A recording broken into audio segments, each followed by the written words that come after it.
Hello, my name's Tom, and I'm going to read an essay by Francis Bacon. It comes from his book, Bacon's Essays and Wisdom of the Ancients. This is on Project Gutenberg. This edition is the 1625 work that was the third edition, or first was published 1597, was expanded in 1612, and then again in 1625. Of Truth begins. "What is truth?" said jesting Pilate, and would not stay for an answer. "Certainly there be that delight in giddiness, and count it a bondage to fix a belief, affecting free will in thinking as well as in acting. And though the sects of philosophers of that kind be gone, yet there remain certain discoursing wits which are of the same veins, though there be not so much blood in them as was in those of the ancients. But it is not only the difficulty and labor which men take in finding out of truth, nor again that, when it is found, it imposeth upon men's thoughts, that doth bring lies in favor, but a natural though corrupt love of the lie itself. One of the later schools of the Grecians examineth the matter, and is at a stand to think what should be in it, that men should love lies, where neither they make for pleasure, as with poets, nor for advantage, as with the merchant, but for the lie's sake. But I cannot tell. This same truth is a naked and open daylight, that doth not show the masks and mummeries and triumphs of the world half so stately and daintily as candle lights.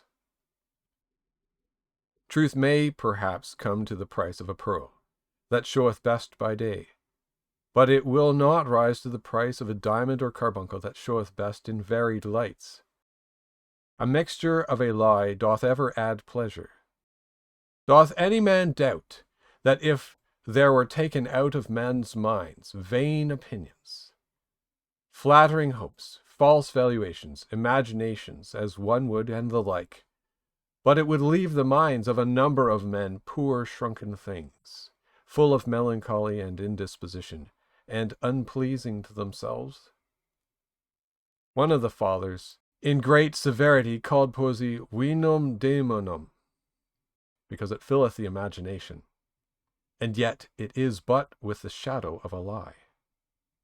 But it is not the lie that passeth through the mind, but the lie that sinketh in and settleth in it, that doth the hurt, such as we spake of before.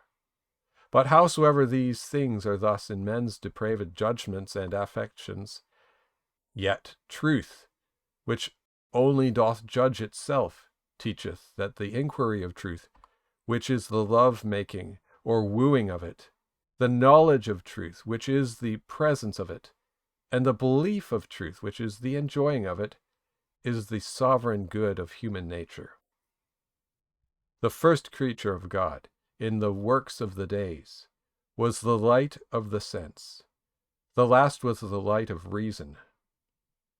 And his Sabbath work ever since is the illumination of his spirit. First he breathed light upon the face of the matter, or chaos. Then he breathed light into the face of man, and still he breatheth and inspireth light into the face of his chosen.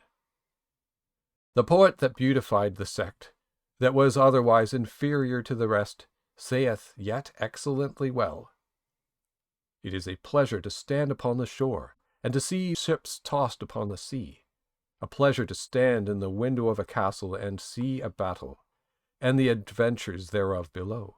But no pleasure is comparable to the standing upon the vantage ground of truth, a hill not to be commanded, and where the air is always clear and serene, and to see the errors and wanderings and mists and tempests in the vale below. So always that this prospect be with pity, and not with swelling or pride. Certainly it is heaven upon earth to have a man's mind move in charity, rest in providence, and turn upon the poles of truth.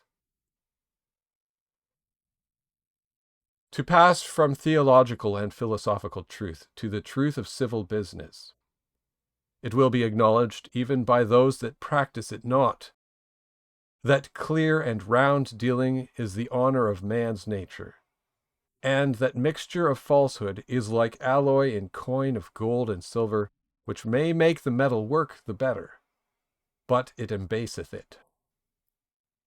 For these winding and crooked courses are the goings of the serpent, which goeth basely upon the belly, and not upon the feet. There is no vice that doth so cover a man with shame as to be found false and perfidious. And therefore Montaigne saith prettily, when he inquired the reason why the word of the lie should be such a disgrace, and such an odious charge, saith he, if it be well weighed, to say that a man lieth is as much as to say that he is brave towards God and a coward towards men. For a lie faces God, and shrinks from man. Surely the wickedness of falsehood and breach of faith cannot possibly be so highly expressed, as in that it shall be the last peal to call the judgments of God upon the generations of men, it being foretold that, when Christ cometh, he shall not find faith upon the earth.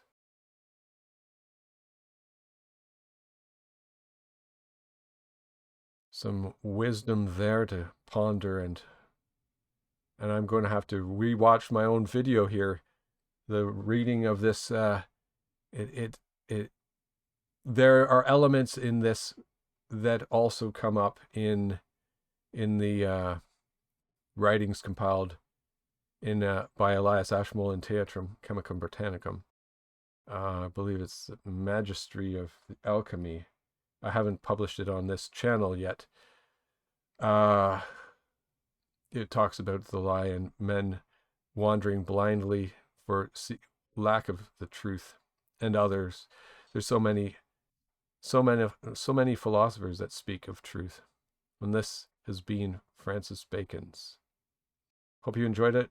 If you're interested in more of this sort of material, please share, like, subscribe, all that stuff. Thank you very much.